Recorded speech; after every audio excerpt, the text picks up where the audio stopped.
Assalamu alaikum wa rahmatullahi wa barakatuh. Hello everyone, it's Zainab. Welcome back to my daily-ish reading of Shi'ism from Quran by Sayyid Jawad Zaidi.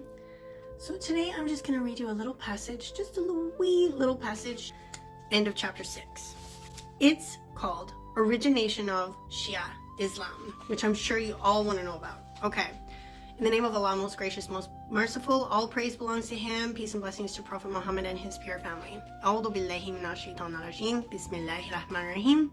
The friends and followers of Ali alayhi salam believed that after the demise of the Prophet, peace be upon him and his family, the caliphate and religious authority belonged to Ali alayhi salam.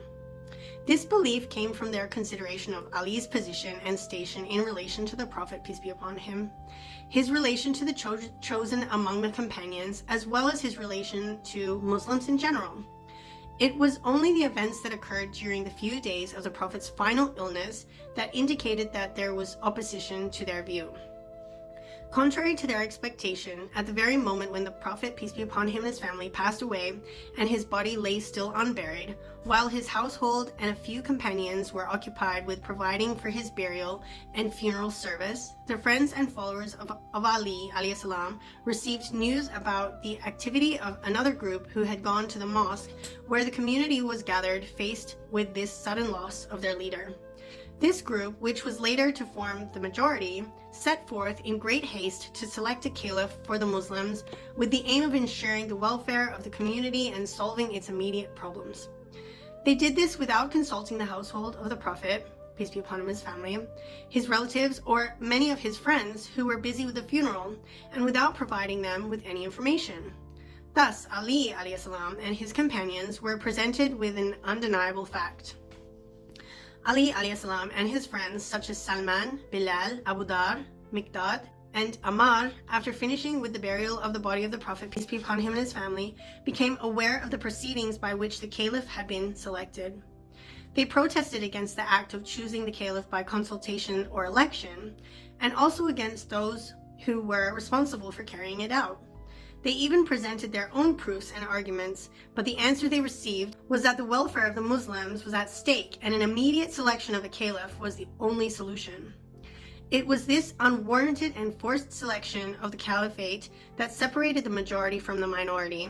Those who followed Ali alayhi salam were known to the society as the partisans or Shia of Ali alayhi salam.